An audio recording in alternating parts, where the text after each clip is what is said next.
Show, episode number 575. My name is John Morgan, and Cold Coffee is laughing at me because he knows last week I screwed up. And if you happen to notice, if it just didn't feel right coming off the top, and you're like, wait a minute, I thought John usually kind of lays it out like this. It is because I said the wrong episode number, and Cold Coffee. We never edit. We never really edit anything in here. We just kind of do what we do. But that one was so dumb that Cold Coffee did actually cut it out. So that's why you're cracking up at me off the top.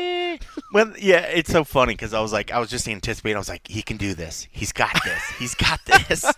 But it's funny because it happened a long time ago. I remember it happened another one, and I think I did like a little voiceover. I was like, yep. It would be like the five, you'd be like, hear John's voice be like 574, or and it was funny. It was comical. It was good. Yeah. I was like, I'm not doing it. That was probably back when we added bloopers at the end and all kinds of stuff that we haven't done in years. That was a lot of work back then. But that was also a lot of nights when falling asleep or just really we're doing the stuff at the end, and it was just we were half out of it. Oh, taping these things. 3/4 out of it. What the heck was going to come out? Yeah, you never knew what was going to come out of the mouth. Oh man, obviously we talk about New Orleans, about what a shit show. But I remember that was definitely one of the nights I think you probably woke me up multiple times falling asleep editing that thing. I remember that was it was brutal. That was brutal. It was so. You're like, bro, are you asleep? Huh? No. What? No. We'd be on the road and we'd be sitting at desk, and I could just hear your breathing pattern. You'd be sitting at your computer, and I could just hear your breathing pattern. And I knew you were falling. That's two people that spend too much time around each other. When yeah. I don't even have to look up, bro. You know what I mean? I'm working on something over here, and I could just hear the changing in your breathing pattern. I'm like, he's falling asleep right now. He's falling asleep right now. I got to nudge him. He's about to start story. I got to wake him up right now, dude. Oh man, that's too funny, man. We've had some good times. That's when you're just looking at render bars, and you're just when you're looking at timeline, you're like, there's nothing to keep me conscious at this point. Might as well just drift off. Just drift off. The all-time best in that though remains Tokyo, when you fell asleep on the bed and then woke up and then continued your sentence, bro. I've never seen another human being do that in my life. That was the greatest thing ever. You passed out, laid back, and then set up like the Undertaker and just continued your thought from earlier. I was like, that is fantastic. I'll never forget this as long as I live, man. Oh man. Oh, good times. Good times. Love good Tokyo. Times. Tokyo's the best, man. I got my kid. My kid really wants to go over there, man. I got to take him over there. He's really interested in heading over there. So maybe. Oh yeah. Maybe if we go, we'll hit you up, see if you want to join us over there. Yeah, I definitely need to get back over there at some point. I have to get back over there. It's just too much fun. Too much everything. The food, the culture, everything. I wonder if we could time it out to go see a Ryzen event or something like that, depending on how the UFC schedule is and work schedule is and all that. That'd be kind of cool to get over and see. Oh, that would be cool. Ryzen's doing cool. So who knows, man? It looks like Ryzen and PFL might be doing some work together, and I don't know. Who knows what the future holds? Who knows what the future holds? So yeah. All right, listen. Cool. We are across the country right now from each other. I am on the road this week in Philadelphia for CFFC BJJ 17. Meanwhile, you are back in Las Vegas holding it down for UFC Fight Night. Moicano versus Duncan. So we'll talk about that just briefly. It's cold out here in Philadelphia.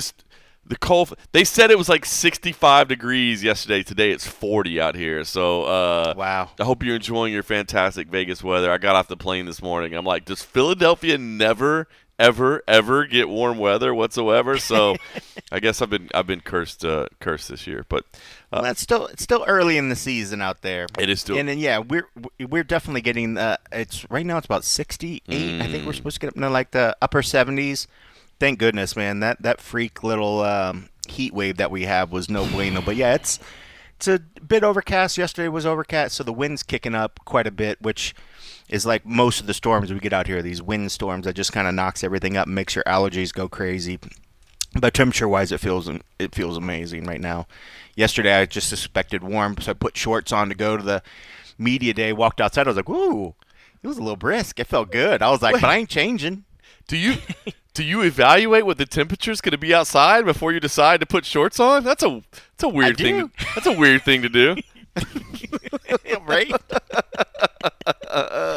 I try to look at the weather as opposed to, well, I mean, I don't have levels of my shorts. I just have one temperature shorts. So I just assume if I put the shorts on, it's going to be good to go. You're not rocking, you have different levels of shorts. You're not rocking the expert shorts game like me. That's no. true. All right, listen, a lot of MMA to talk about. We'll get into it all, but I just want to give a shout-out first. Or not a shout-out. That's the wrong way to put it. I don't know if it hits you or strikes you. This Tiger Woods stuff, man. I've been watching, man. I don't know if you've seen it this morning. I know it's still early there on the West Coast, but all, like, the police footage and stuff is coming out now, like all the body cam footage, and it's all making its way around.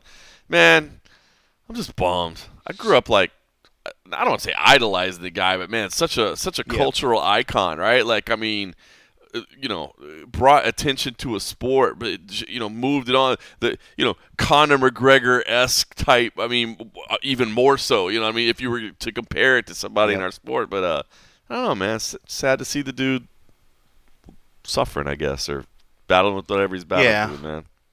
Yeah, I mean, that's the thing. Everybody has their moments where they're dealing with something, and Tiger's in such a big spotlight that unfortunately his are blown up in the face, and it's never a good thing when it's an accident, because there could always be collateral damage, and he could have really hurt himself, and of course it brings a lot of eyeballs to it. But yeah, hope he works through whatever he's going through, and glad to see that he's safe, and that everything's good. I mean, this is, I want to say, the second major accident that he's been in, and I think was it a rollover the last time too? If not, it was like a tree or something. It was pretty bad last time. Yeah, I think last time he slammed into a tree. This time, man, the police footage shows the vehicle like still sitting on the side, and like he's rolled over. Yeah, that could have been real bad. It could have been real bad, especially wasn't. I don't know the full details. I assume he was wearing a seatbelt, but yeah, it could have been real bad. But yeah, hopefully he gets it all worked out. But yeah, I mean, Tiger Woods meant a lot to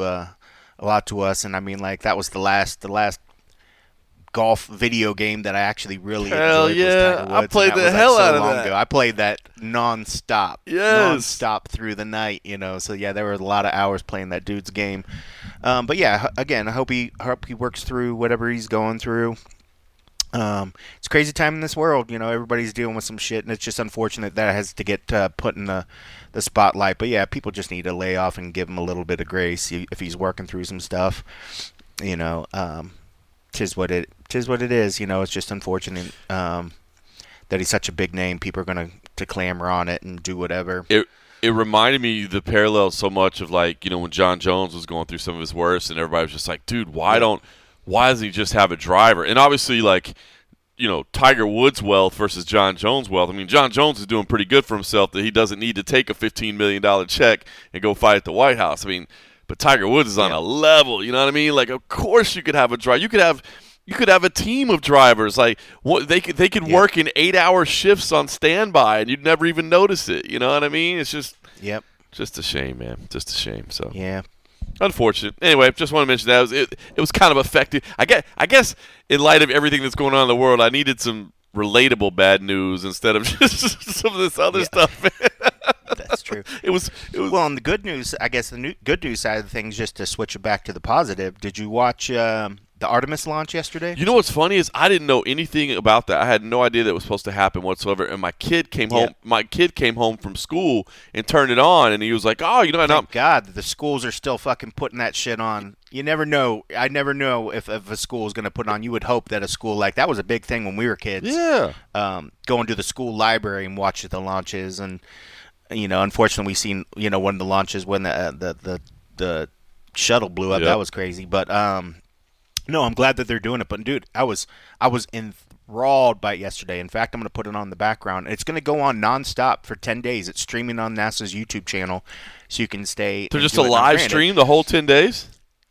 Yeah, well, it's a live stream of them, and then you're going to see mission control and people talking to him constantly and stuff, in conversation. There'll be press conferences talking about, the things that are going on, if anything goes on. Like yesterday, even during the launch, there was a a time where they lost communication for a little bit, and they worked all the way through it, and they talk all about that stuff. So it's just really cool and neat to hear them talk about the science of stuff. Unlike a space station trip, the ship's not stopping.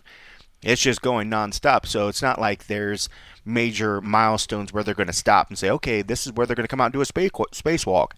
It's 6 days is about when it's going to make the trip around the moon and start its way back. So we're in day, I guess it's the day 2. It's not even fully 24 hours since it's actually launched yet.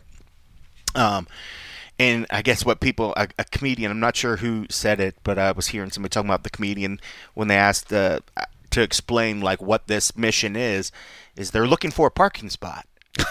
For when they make a return trip to the moon, they're doing a drive-by on the moon and trying to get some good looks on potential spots to go back for another lunar trip where they're actually going to land. But there was just something yesterday. I mean, I got moved like watching it, just seeing the return to space, return to try to get back to the moon, whether you think we've been there or not, just the whole proud of America, Stop it.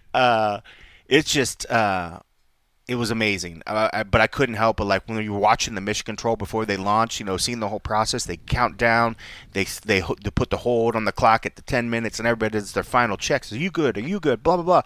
So mission, rockets, blah, blah, blah. Are you good? So-and-so is a go. Blah, blah, blah is a go. And then everybody's good. And then the final mission control woman, she's like, okay, well, if everything's all good here. And she gives this little speech to the astronauts about what this means for humanity and for whatever. And I'm just getting goosebumps. Wow. I'm just getting choked up. And then after she says all the things, she's like, okay, this is a good timer or whatever, blah blah blah. Start your other things, and you can start the clock again, because they have all these checkpoints of when stuff's going to happen where they can still pull the capsule off should there have been emergency and stuff. But just hearing all the checks and stuff, I'm getting goosebumps thinking about it now. But just watching it all just reminded me of that excitement as a kid, watching, anytime there was a space shuttle launch or whatever, and all this crazy stuff going on in the world. I was just like, here was something I felt like, okay, this is for humanity. There's nothing bad about this. This is not about oil. This is not about this. This is not about the Epstein files. This is not about this. This is just humanity bringing themselves to a new level. And I was just so like, thank goodness, that it's. Did they finish up the speech? It was like, and today will be our Independence Day. She did not, but that would have been pretty cool. But bro, it was dope. So yeah, so right now I'll probably put it back on. I was just like, I was really bad this year watching like the Olympics. It was just, being in this MMA bubble, I just didn't find myself watching it. The Summer Olympics I watched more, I think, than the Winter Olympics, because I didn't grow up doing a lot of winter sports. Yeah. But like this launch thing, I was like, dude, I could just put it on the background. Yeah. And just put it on the TV beside me and just watch the stream. But it's going to be going on for 10 days, man. I love the transparency. I love the just, here's this thing, so you can kind of just see the whole thing happening, because, again, it's not like there's moonwalks, there's nothing. It's just going to be watching the car traveling through space, but I think it'll be a good chance for a lot of people to learn the science behind stuff. And I feel like, a lot of times we don't hear enough from scientists. We hear about people talking about science or talking about their beliefs. It's neat to hear science being put in the spotlight again. So that was yesterday as well. So that is starting. It's going to be going on for the next 10 days. So for any of the space nerds like me, man, that just like want to turn on like NASA stuff and just do it, it is so, I love it. I love it. I mean, who didn't want to be an astronaut or something at some point in their life? Super right? cool. But space is still like just mind blowing. You see all the scope of everything and galaxies, whatever. But so two things I saw about this. Number one, so I didn't even know. I'll be honest. Like I feel silly saying that. I had no idea there was a mission going on until my kid came home from school and did put it on, and then we did watch it as a family a little bit, and it was cool. But so number one thing I learned, the guy that's the lead pilot is like a former collegiate wrestler, so I thought that was pretty cool. He's got a little martial arts background. Cool. Yeah. And did you see the little kid meme video that's going around? Oh my God, you gotta find. Oh my God, it's great. And I hope, I hope it's not fake. Now I don't know, but I just saw it because I did take a red eye last night, and so I have been very busy, very little sleep. But I guess it was like this little kid that was, out there at the launch or whatever, and you got like a journalist just going around like man on the street type stuff. Hey, what are you doing here? Blah blah blah blah blah. And they come up to this kid and they're like, well, why are you here? Why did you want to watch this? Like, 'cause we're going to the fucking moon. That's why. Oh God. Dropping the F-bomb You never know. I mean, yesterday was the day that you got to be very skeptical of anything that you see on the web. Oh, yeah. That's why I was like, oh, why they got to put this launch on April Fool's Day? I was like, today we all log on there like, psych, yesterday didn't actually happen, son. You bought into it. But no, you never know. But, yeah. That is funny. That was the very launch. Much be the kids' language. Oh yeah, that is funny. That was the like April 2nd. That window wouldn't have worked. Like March 31st wouldn't have worked. Like it has to be on April 1st. That's the only window that we can get away from the gravitational pull is right on April 1st. Well, I think but it is kind of neat when you do the math and stuff. For them to do the trip when they did, when the moon was going to be in the perfect spot, I guess, to try to get around it and back in this certain time frame or whatever. But all that stuff plays in. But yeah, it was. It was pretty interesting that happened to just fall on April Fools, but at some point they're probably like, "Bro, we're science trying to do shit. Like, get your memes out of here with your April Fools." Like, so it's true. April 1st to us. That's our launch window. Even on the launch, they have like a window of hours. When the safe window of the weather, and then let alone where they need to get out and to get out into the orbit to make the rounds, or they'd have to wait for the moon cycle to get back around to do whatever. But yeah. But no, it's cool. So there's your first quarter of this show talking about space. It's pretty cool stuff, man. It doesn't happen very often. Cool. It is cool. It's really cool. Well, yes, we should probably get into some mixed martial arts contests. We'll talk about some Brazilian Jiu-Jitsu as well. But real quick, just want to give a shout out. This past weekend, obviously, I was in Atlantic City. If you didn't get a chance to check out CFFC 152, please go catch the replay on UFC Fight Pass. Had a chance to work with Josh Thompson for the first time, who absolutely crushed it, man. I mean, not that I was shocked in any way whatsoever.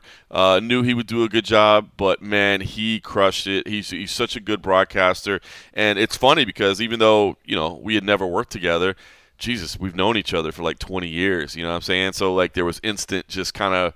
It wasn't like trying to figure out the chemistry or the rapport or whatever. It's like, bro, we've been doing interviews together for the better part of 2 decades. You know what I mean? So. And obviously he knows the sport and he's passionate about it. And, man, he did a great job. So it was his first time with us. And, man, as he said, hopefully we'll do more. I hope we have him more. Obviously we have a lot of studs already in rotation. But Josh Thompson was absolutely great. So if you want to go check out the UFC Fight Pass debut, by the way, of Josh Thompson, go check that out at CFFC 152. And it was a great night of fights. Tightly contested main event. Nick Galante, the new middleweight champion. It did go all 5 rounds. Round 2 was very close, so it was either 2-2 or 3-1 Austin Clayton. Judge decided it was 2-2. And then round 5 was really, really close as well. And the way we do it, if it's tied 2-2, you got to win that 5th round. And it was really tight, and all 3 judges gave it to Nick Galante. And Austin Clayton was a little bit heartbroken afterwards, understandably so. But Nick Galante, your former Next Gen champion, is now your pro champion as well. And I actually ran into Austin Clayton because he lives in Vegas and trains at Extreme Couture. We were on the same flight on the way back home, and I kind of ran into him, and he was disappointed, but he did say, he was like, my dad told me there was no way I was going to win a decision in his backyard. You know what I mean? Like, it just wasn't going to happen, so I needed to finish the fight. And it's a shame you got to look at it that way. And obviously, well, yeah, but you can't put it that was a decision if you watch that final round again, going in thinking that it's 0-0 and you need to win. I thought Galante did more work in that last round. Right. So, I mean, granted, yes, that should have been your motivation to not let it go to the judges, Correct. But you can't, in hindsight, say that that's the reason that you lost. He just outworked him in that last round. I mean, it was just ever so slightly, but.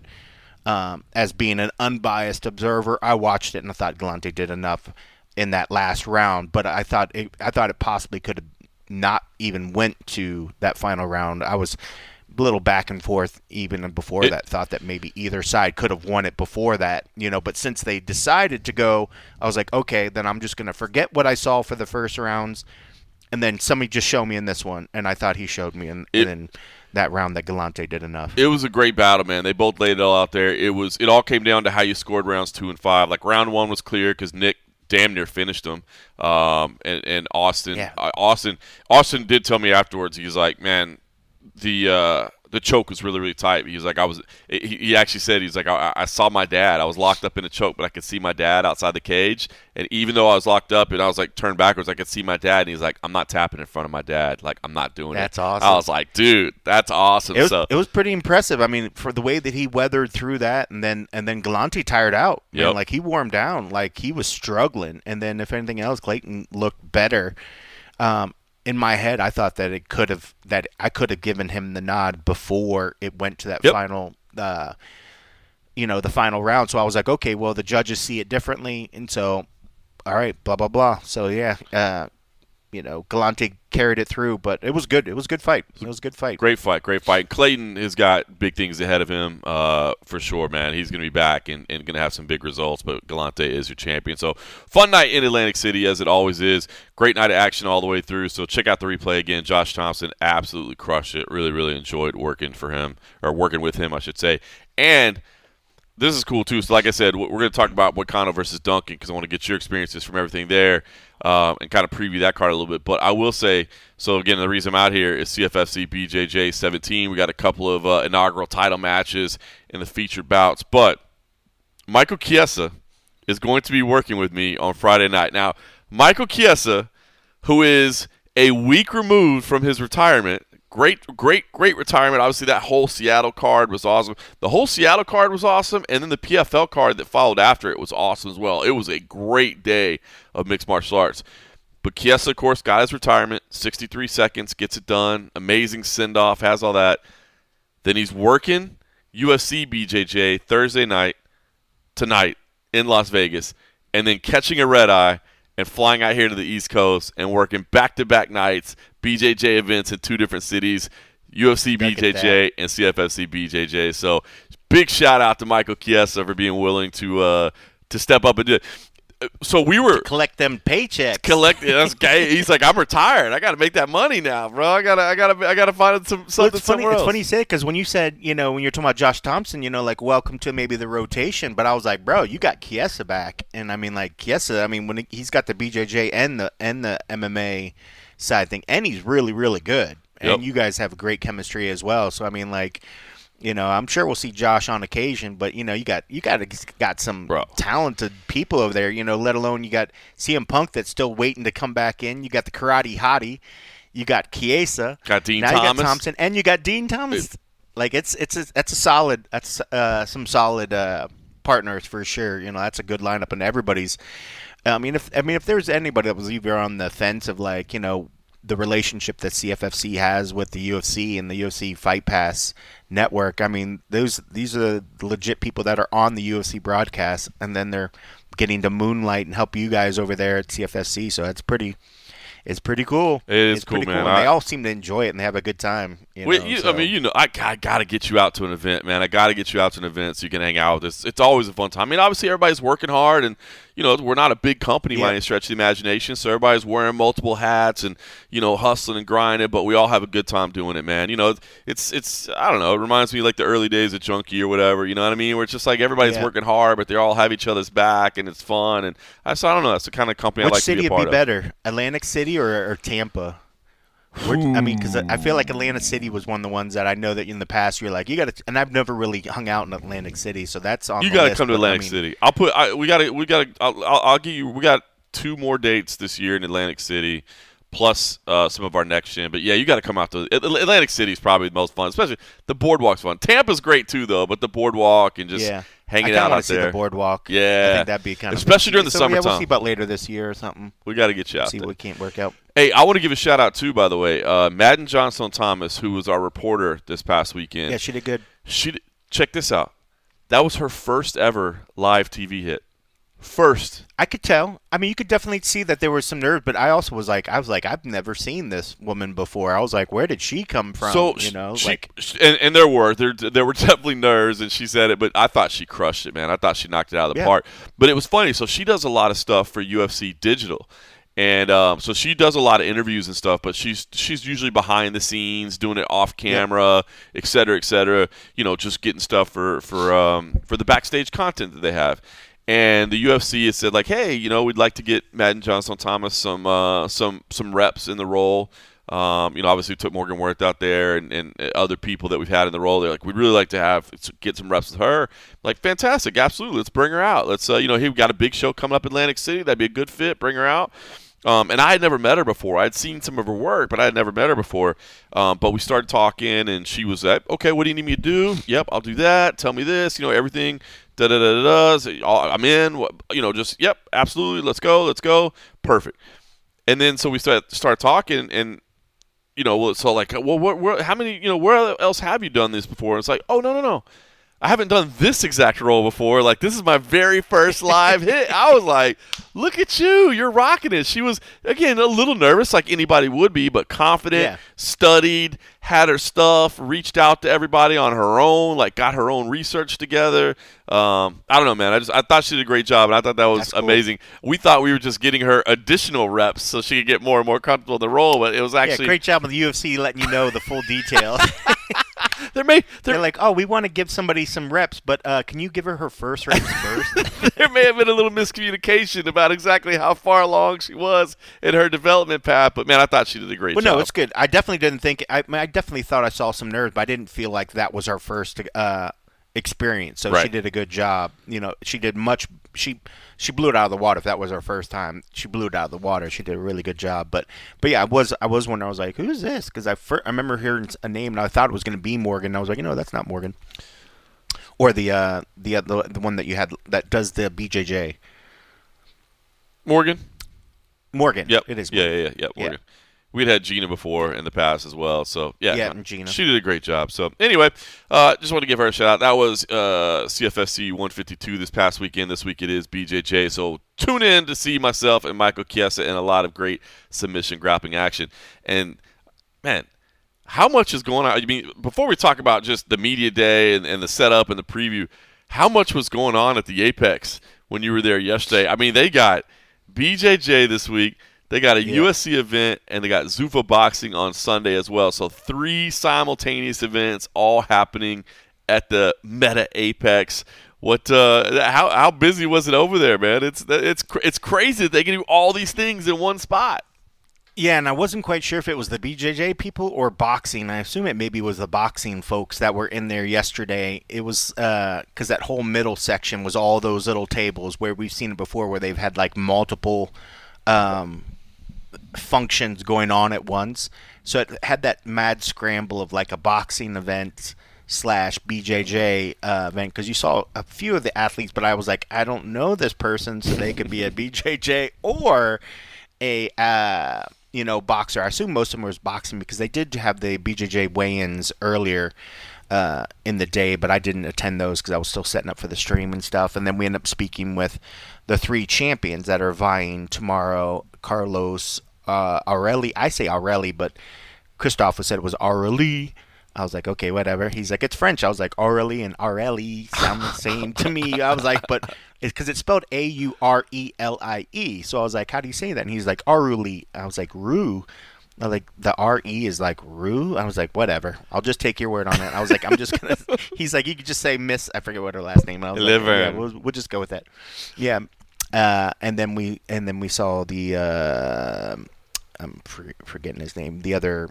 Carlos Enrique? BJJ guy. And then Andrew Tackett. Yeah. And Andrew Tackett, that's right. And then Tackett came in. Tackett was fun. I mean, he's always fun. He's getting better and better on the mic, man. He's just really, really funny. But here got his take. So that was good. We saw those before we ever started, before I ever fired up the stream and started doing the UFC event. But yeah, it definitely had that sort of vibe of like madness going on, of like so much stuff going on. But it was actually kind of cool because I mean, like the energy when you see all these people coming in and out and the fighters coming in and out and all this other stuff in such a enclosed space, you can kind of feel the buzz in the building. But no, it was good. It was interesting to see it. But yeah, I mean, it's going to be another crazy fight weekend. It's funny because you get so caught up and you just assume I'm going to be back in. I forgot I have a friend that's coming in town that I'm going to go meet for dinner tonight, and then I'm going to take him by the Jab Turkey. Oh, nice. He had told me some different restaurants that he wanted to go, and there's one of these Mexican restaurants called La Vecinidad, or I don't know, but he's like, oh, it has great reviews. So when he was telling me these places, I was just looking up at the bars nearby. So one place was by the Sand Dollar and Golden Tiki. So he was like, oh, we can go to the pizza pub and blah blah blah. I was like, okay, well that's by Sand Dollar and the Golden Tiki. And then he's like, oh, there's the La Vecinidad, the Mexican place. I was like, well, okay, well that's by the Jive Turkey. And then there was another one that was by the Strip that was like more of a steakhouse. And I was like, bro, I don't really want to go by the steakhouse. I was like, I don't want to go by the Strip. I was like, I don't want to go by the Strip. I was like, right. There was this place or this place. And he's like, well, let's do the one in the Jive Turkey. And I was like, fuck yeah. Perfect. So yesterday at the media day, I was like, all right, guys, I'll see you tomorrow, BJJ. And then today, I was like, oh, I forgot my buddy. It's a high school friend. So I'm like, kind of trumps things. I'm like, I can go watch BJJ and eat concessions, which is great. Or I can meet up with a high school buddy and then go to the Jive Turkey. So I think the Jive Turkey is going to win tonight. So I'm about to send the UFC PR and say, hey, I'm not going to be able to make it tonight. But no, there is something about these crazy fight weeks when they have all this stuff, thrown in that it makes it fun and it's exciting to be here. It can be much, but again, grateful to have the opportunities that if you really wanted to tonight, I could go watch a BJJ event. Tomorrow it's going to be the weigh-ins in the morning. Saturday's fight night. Sunday. Oh, and the boxing weigh-ins are going to be before fight night on Saturday. And then Sunday boxing. So yeah, I mean a lot of fun stuff. I love it, man. So the UFC, the Apex is popping. As much as people want to always shit on that place, the energy and it's just fun. There's a lot of cool events that are going on there. But yeah, this weekend, it's a lot of work. It's a lot of stuff. I mean, I know people that appreciate their weekends to sit and do things. We get enough of those. So weekends like this, where it's like every day is filled with like sport stuff. It's kind of cool. It's pretty cool. It's pretty cool, man. Yeah. I dig it. So, all right.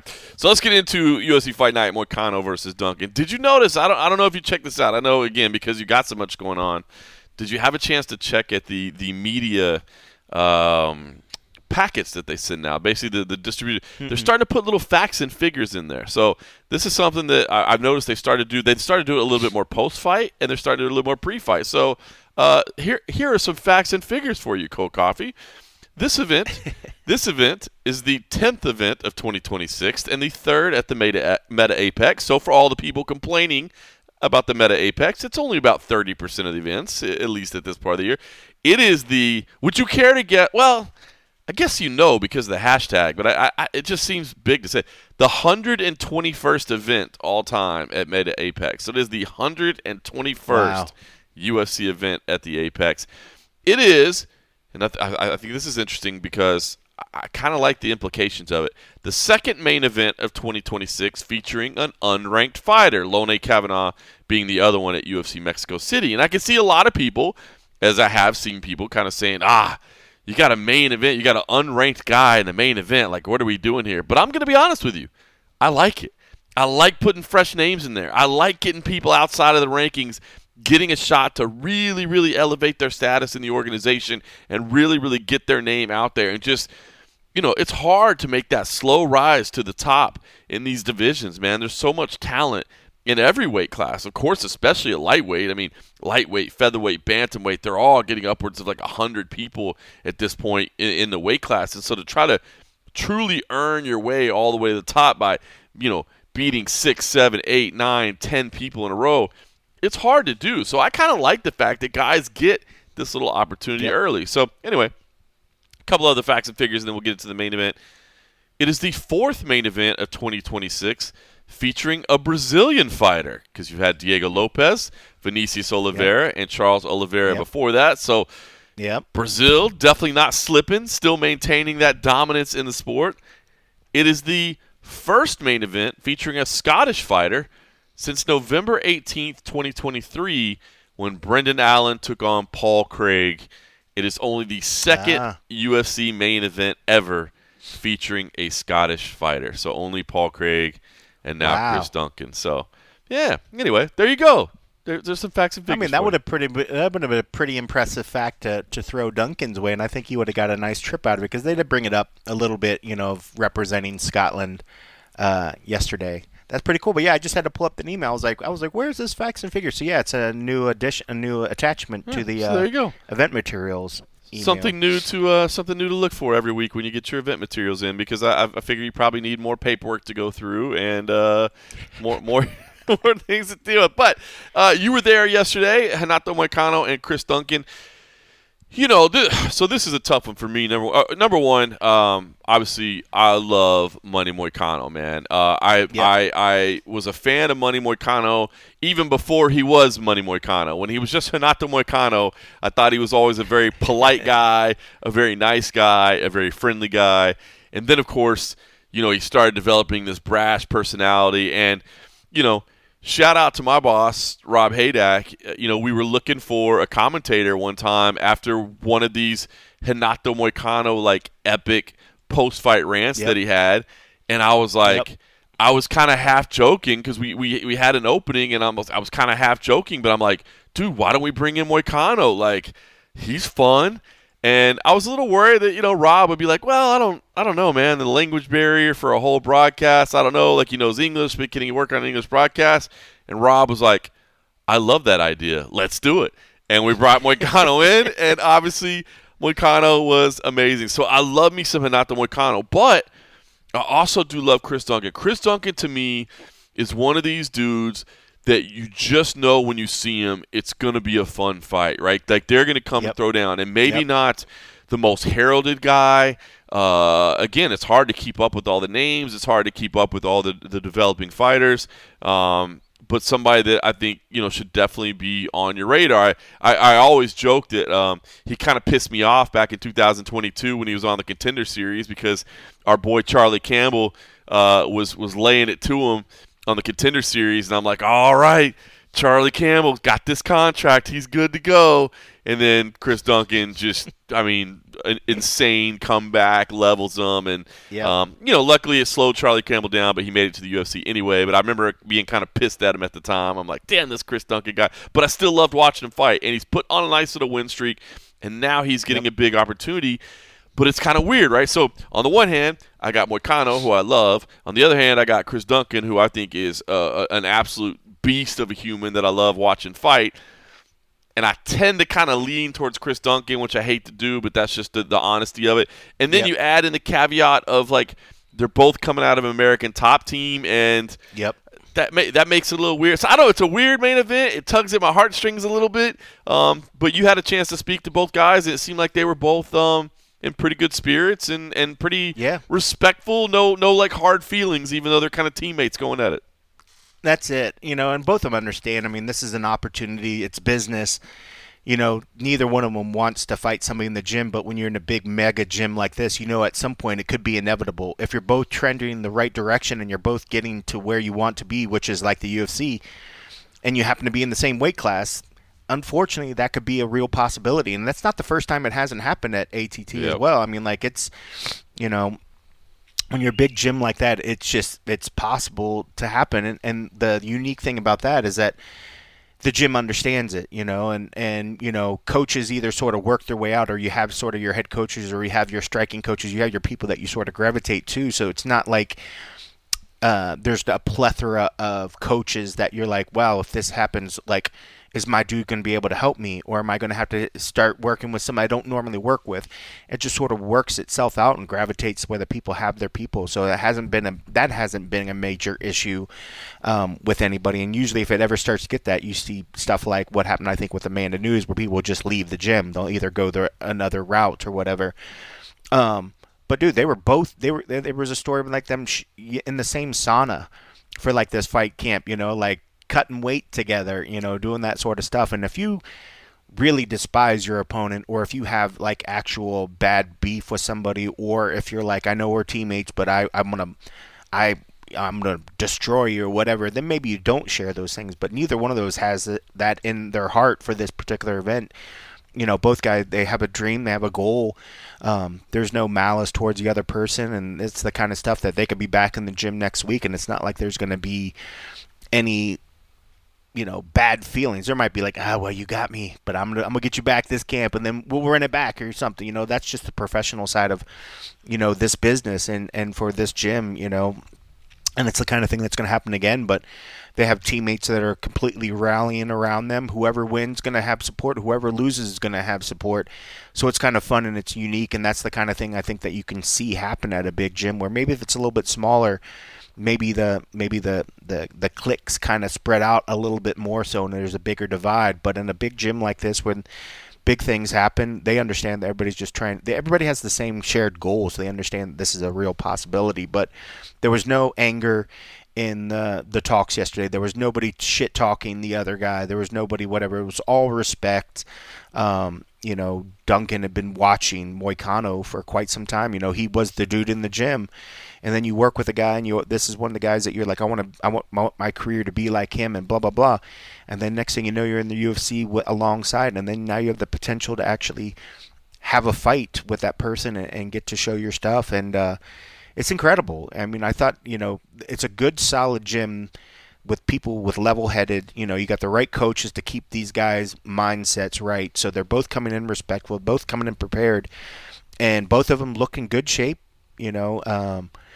Moicano needs the win. He's not sugarcoating it by any means. Coming in with 2 losses, it's easy. A lot of these guys don't really look at the past and they can just stay focused and the past. I'm just going to focus forward. But it's hard to do that with 2 losses on your record. But Moicano, he understands the pressure that this is, and Duncan understands that this is the biggest possible win of his record in his career, and this could set him forward, in looking towards the rankings. And kudos to Moicano coming in with two losses and still getting the UFC nod to headline an event. Man, that shows you respect of what he's going to bring. And I think it's a fun matchup. I think it's going to be a banger. I did lean Duncan as well, but man, I always hate going against Moicano because he's just such a funny dude, and he's just what you're going to get with him. Like, the dude's going to bleed. He's going to put it all out there. And he's going to be absolutely hilarious on the mic. His fight weeks are just another level because he's just really, really fun. But it was a very respectful, uneventful, which is fine. Like, I don't need every media day to be like, oh, this crazy story, whatever, and the shit talking. Like, at the end of the day, it's martial arts. I like the respect side of things. I like the respect that both guys were sharing. But both guys definitely, understand that while I am respectful of my teammate, I don't want to hurt him, but I'm going to go out and I get a win because I have other people that are counting on me. I have a family. I have a daughter. I have these things I need to prepare. I need to take care of. They didn't go the route of we'd see guys in the past, like, they're trying to take food out of my kid's mouth. That's putting a little extra there that doesn't need to be when it's a teammate and it's somebody from your same thing. But you understand that there is still real things outside of the gym. The gym is a brotherhood. These people are in the trenches with you, but at the end of the day, you go home for the trenches, and then there's the people that are in the home trenches, the people that depend on you. Like, you are the provider, you are the whatever, and at the end of the day, you that's what's important to you, and they both have that focus, and they both are prepared. So it's gonna be fun. But yeah, I mean, Duncan is. I don't want to even just say it, the youth, but I mean, he's firing all cylinders, and he's tough, man. He's got really good power in his hands, and as long as it doesn't become a grappling match, and his grappling and his jiu-jitsu has improved, but he even said himself when he started at the gym, like, Moicano was putting it to him.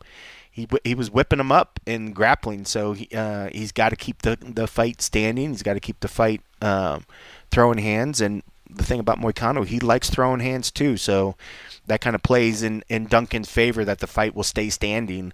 But Moicano's smart. He's a veteran. If he starts getting hurt, he's going to go to what works for him, and his grappling, his jiu-jitsu is sick. So it'd be interesting to see. I mean, there's a lot of potential ways this fight can go out, but granted, I'd like to see a nice finish, but both of them are nice guys. You don't want to see either one of them get injured or leave on a stretcher type thing, but I would like to see a banger.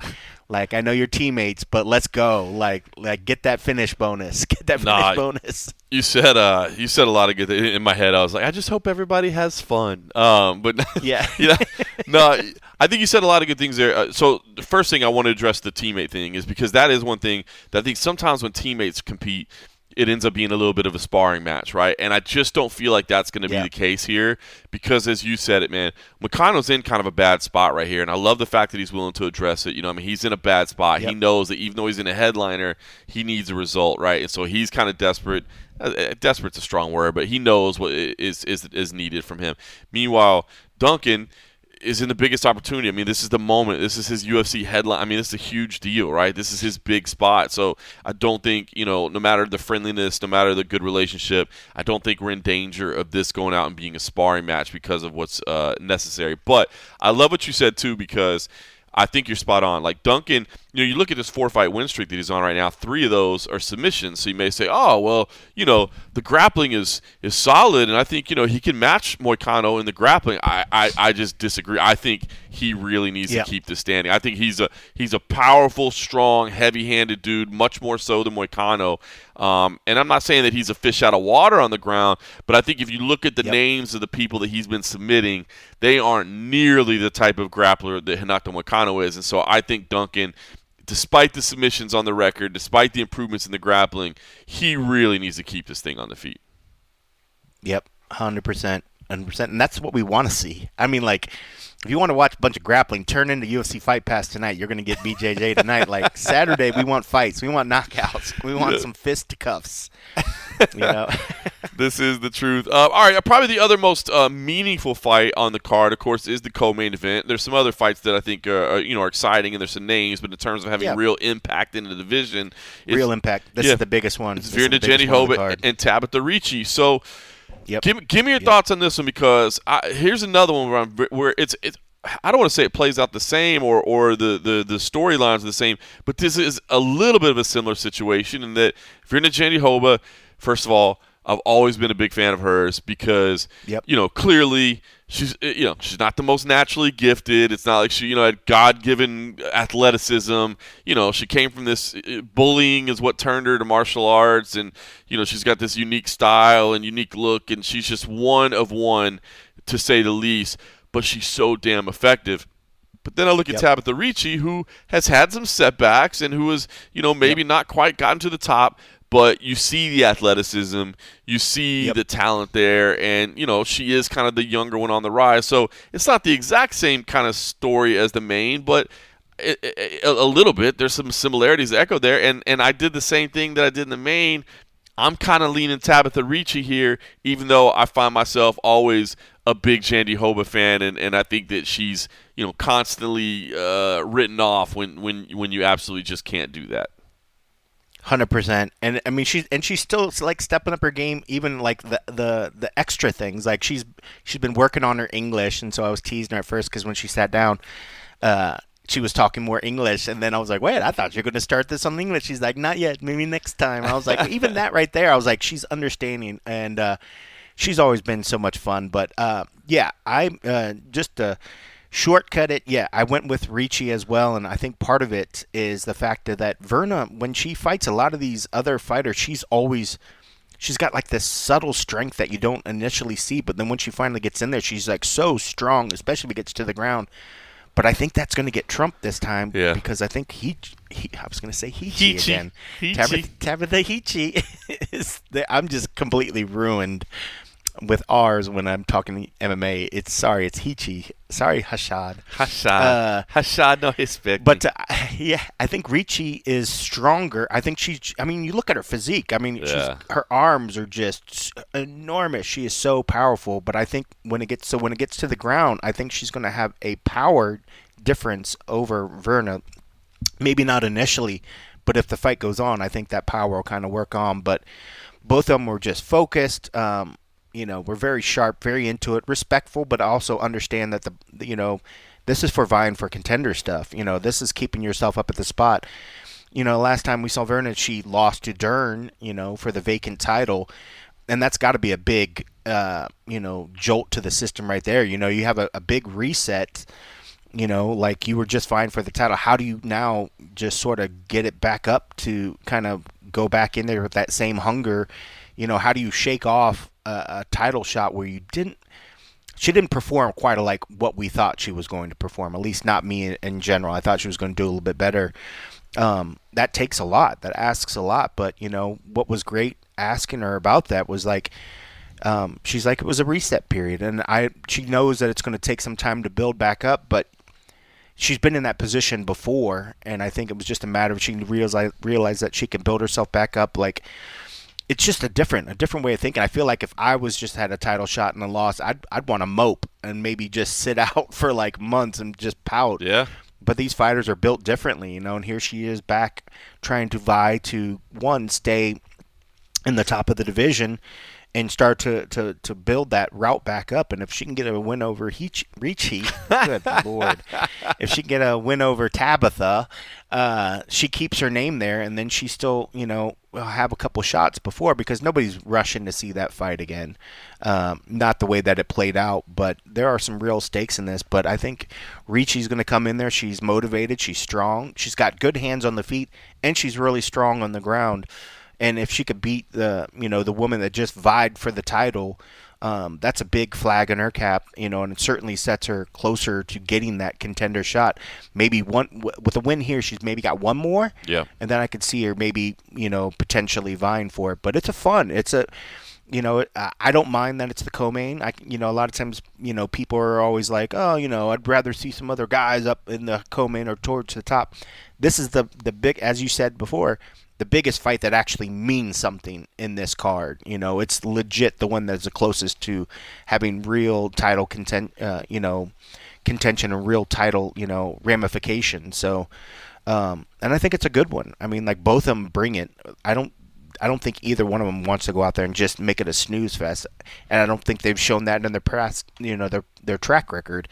I think both of them are fun fighters. So, I'm looking to see if Verna bounces back and shows a little bit more spark. I felt like she was a little lackluster against Dern, but, Dern's got that sort of way about it. I think she kind of would just sort of, wooed her to sleep and just didn't fight as strong as she normally did or something. So I'd be interested to see if this is maybe marking I don't want to say a decline in her career, because as you said, she's not young, but she's not old, but she's like 37, so I mean, she's getting there. Yep. She's getting there. So this could be, towards, this could kind of say whether she's able to stay at the top. If she gets a win here, I think she's still sort of relevant and she can still fight her way back. But if she loses this, this could mark the decline of seeing her up in the top contending for these titles. Well, it sounds like you're saying something negative, obviously, but it's kind of similar to Israel Adesanya, right? I mean,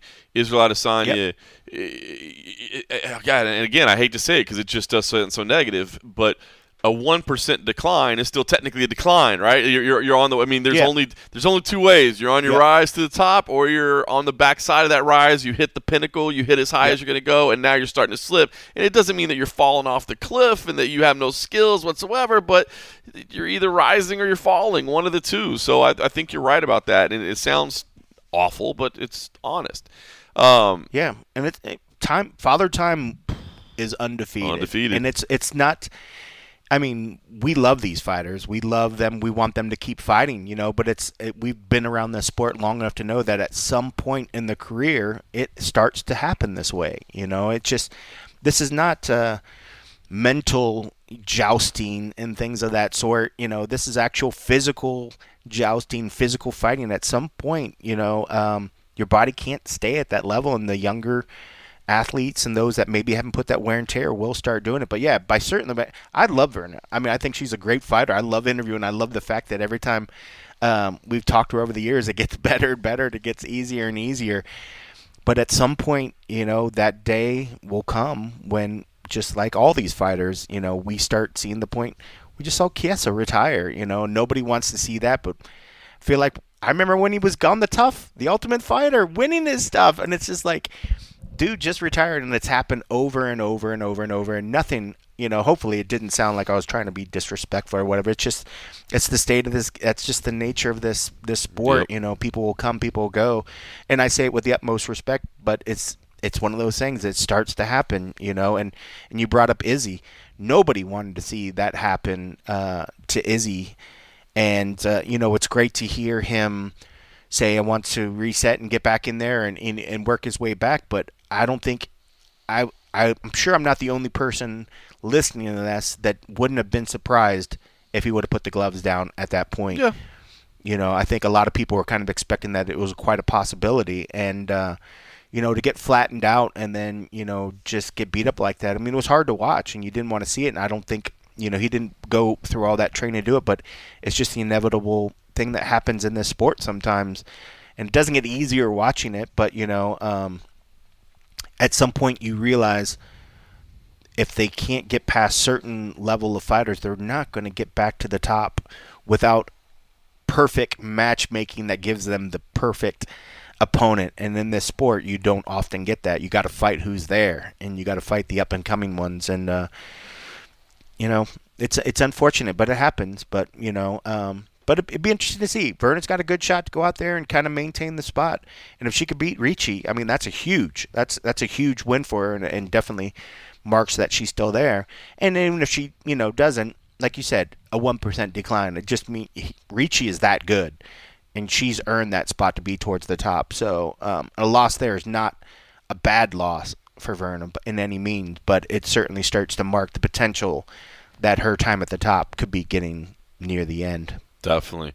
The two fights that precede that, I got to be honest with you, I'm excited for from a just stylistic fun perspective. As I said, those were the two most meaningful. But Abdul Rahman Yakyaev and Brinson Ribeiro at light heavyweight, and then Rafael Estevam and Ethan Ewing, who had that amazing debut at bantamweight.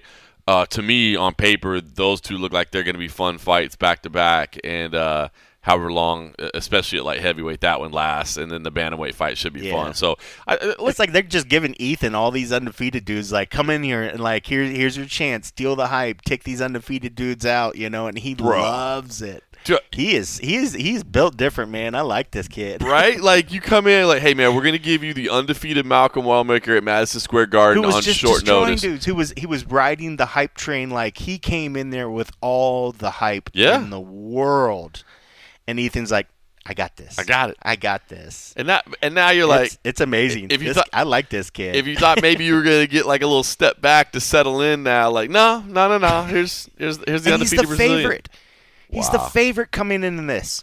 Against an undefeated 14-0 fighter, he's 9-2, and he's the favorite. I love it. That's saying a lot right there, folks. That's saying a lot. That is awesome. Tommy McMillan is on here. Obviously, that's a much hype. That's a fun one. Much hype matchup. Obviously, you see Lando Venata. I mean, there's some fun. The one that. All right, so. Okay. It's a very international flavored card. It is. Oh, it is. Sure, I think it's gonna be fun. I'll be watching on the plane on the way home, but I'm excited for it. I think it's gonna be fun. So. There's one the late addition to the card I love, Kai Kamaka III. I can tell you this, Kai Kamaka, Ryan Cafaro, who, by the way, if anybody didn't see the news, Ryan Cafaro got signed to fight in Ryzen, obviously CFFC featherweight champion, long-time veteran of the sport, got signed to go fight in Ryzen. Super, super excited for him. But he has been on social media, like, translating stuff into Japanese and like reaching out to. I think this is brilliant on his part. Like, it's a dream of his to fight in Japan, but he's coming up with all this content, like some of it that he's used before or old stuff about his highlight, and he's translating it all into Japanese and putting it on his social media feed just to introduce himself to the Japanese audience before he fights over in Japan. Oh, that's awesome. I thought that was brilliant. So shout out to Ryan Cafaro for doing that. But Kai Kamaka was very much like Kyle Dawkins in like willing to fight anyway. So Ryan Cafaro had a fight lined up for April 17th before he got signed to Ryzen. His opponent backed out, and Kai Kamaka right away was like, I'll take that fight. And they like basically they made the fight together, and we were working on putting it all together. So Kai was willing to face anybody. And as a Vegas guy and a Extreme Couture guy, just how much Kai Kamaka is like respected and loved and valued among that Extreme Couture team. So I love seeing him back against a very talented Dakota Hope. So I love that fight. I thought that was a very, very cool, extremely late addition to the card. The one that I feel bad for is Trishan Gore and Azamat Bakov. And I'm not saying Trishan Gore can't win the fight, but Jesus Christ, have they thrown him to the wolves ever since the ultimate? Like I don't know, man. That dude's had a tough run. Yeah, and I mean this is certainly one of I'm trying to pull up the odds, and he's a plus 440 to Azmat's minus 700 currently on the MMA odds. I mean, he's a huge underdog. But if he could pull this out, I mean, he would certainly be throw that back in the odds makers and throw that back in people's faces. But yeah, I mean, this is a really tough matchup for him. But super nice guy, super great to talk to. But yeah, this is a tough one for him. But man, Kai Kamaka, man, I'm just so happy to, like you said, the dude's willing to fight and do whatever. I mean, we've seen him go from promotion to promotion. He was in the UFC, then went to like Bellator, went to like PFL, and then went over, and we've been watching him lately in the Tough Enough. Which, kudos to Tough Enough. I mean, for people that don't know, Tough Enough back in the day, and you could speak better of this, it was always just like amateur and like regional sort of thing, and then they started putting the pro stuff on there, and now you're seeing literally veterans that have been in bigger promotions fighting there. So kudos to Tough Enough for doing that sort of thing. But the dude's been staying active, so yeah, we've been seeing him fight here in Vegas, so it's cool to see him fight in Vegas again, but for the UFC this time. I mean, the guy's always in the pro gym working with the guys there, so it's good to get him to get the call up again, you know, and you know what he's going to bring it, man. He's got that Hawaiian fight style, man, so you know what you're going to get. So it'd be interesting to see how that one goes. I mean, obviously the Vegas people are going to be pulling for him, but I think it's a tough fight. It's definitely It'll be a tough interesting fight to see. Yeah, it's a really tough fight. But going back to Trayshawn, I did not pick Trayshawn in this one, but I would love to see if he pulls something out. But you hate to kind of feel like this is because Trayshawn's had some good fights, but you feel like on times that the matchmakers put a fight together to sort of like spotlight and give somebody a good win or a good bout, and I feel like this one was kind of maybe lean more towards Azmat's favor. Maybe they just want to build that region back up and just kind of get some guys, but this is a tough fight. But overall, it's a good card. Again, we said it was very heavily flavored in the international, which is always kind of interesting that, you got all these guys flying from Brazil and other places to come fight at the Meta Apex, which I know people want to shit on. But when you ask them, they're happy to get the fight. They're happy to do whatever. There are going to be fans in there. It's just unfortunate with a lot of them not being from America, you might not have as rowdy a crowd. But I think what we've come to see is that people, when they're buying into a fight at the UFC, they're buying into that fact that I'm going to be 20 feet away from the octagon, so I'm going to make myself heard. And they're going to have fun, and it's going to be a good time. But it still is, at the end of the day, a step up from the old warehouse at the old gym. It's still got that underground feel, but now it is certainly livened up, because when the crowd gets pumped up and going, it is loud. It's loud in there, and it is fun. I it's know, all dependent on the fans. I know that you and I are probably two of the only defenders of the Apex in the entire mixed martial arts media. And again, we always do have to throw out the caveat that for you, it's like 3 minutes from your house. For me, it's like 12. You know what I mean? Yeah. And so that has a lot to do with it. I'm not shy about that. Yeah. I'm lazy. I would rather drive 3 minutes than 30 minutes to go down to T-Mobile and stand outside and wait. Or get on a plane, or you know what I mean? Or like get just on a plane. The fact that I can Been go. there, done that. The fact that I can go have a night full of fights and I can drive home and have dinner with my family, you know what I mean? Like, it's awesome. So I will say that. I know we're some of the only defenders, so you may listen to us and go, these guys. But I'm telling you right now, and it is the honest to God truth, nobody who's ever gone and seen a fight at the Apex hates it. So if you get a chance, if you think, even if you're somebody that on TV, you're like, dude, when I'm watching on TV, it's just missing something for me. I don't know. The crowd really does it for me. I don't enjoy it as much. Okay, fine. I get that. But if you have an opportunity to come to Vegas and go to a fight at the Apex, even if you're not an Apex fan, do it. I promise you won't regret it. Like, you're so right on top of the action. There's so many VIPs and other fighters and stuff just hanging around. Like, you'll enjoy it. So don't go do it. Just be prepared. Those concession fees, they're up there a little bit. Woo! Don't get the cheesesteak. That's the tip. Don't get the cheesesteak. It ain't worth it. and yeah, they are not cheap. It's is not cheap, but it is. There's plenty other places to eat before you get there. Nothing is cheap these days, man. Nothing is cheap. That is true. Oh man. All right, free parking. Free parking at the Apex. Free parking. We never talked about that. Free parking. That's true, because at the T-Mobile, it's going to be like 30 to 50, depending on where you're at. You know what I mean? So see, there you go. People don't talk about the free parking enough. book your flights now. There's free parking. But, hey, I'll tell you what. You know what? I will say this. The whole Vegas is too expensive thing, it is. But for anybody that's like, I don't know, blah, blah, blah.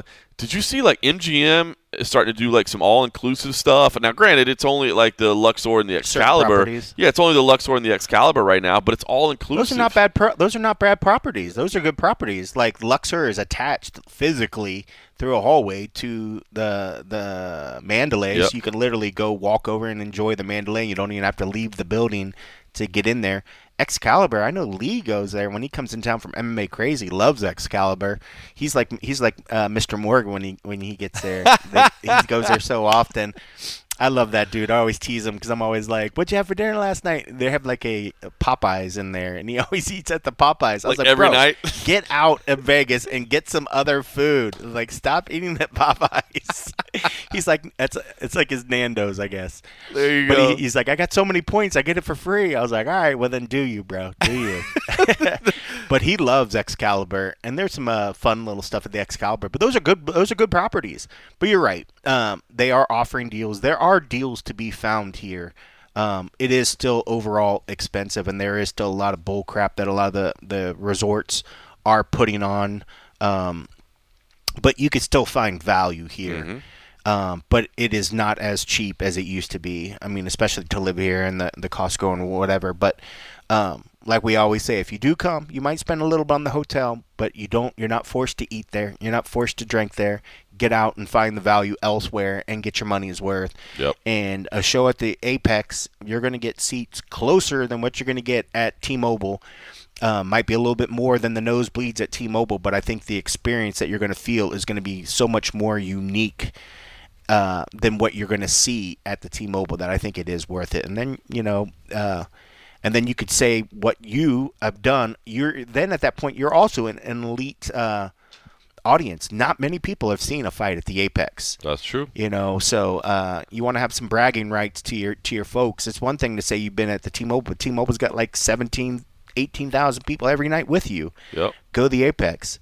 There's not that many with you. Not that many. That's a unique bragging rights right there. That's fun. All right, well, listen, speaking of value, make sure you go hit up that Jive Turkey Happy Hour, bro. The Jive Turkey Happy Hour. Bro, I'm looking forward to that. I love Jive Turkey regardless, but the Jive Turkey Happy Hour is on point, man. They do a good job. I got to run, too. I got to go pick up Jason Liederfine from the airport. Everybody's getting in. Then I'm going to head straight over to weigh-ins for CFFC BJJ 17. So appreciate everybody tuning in. Make sure you check out CFFC BJJ 17 tomorrow night. If you hear this in time to catch UFC BJJ, do that. You're going to see Michael Chiesa on both broadcasts. Michael Chiesa, coast to coast on back-to-back nights. I mean, come on. You can't beat that guy. He's the man. And for everybody else, check out the UFC. Enjoy that. And thanks for listening.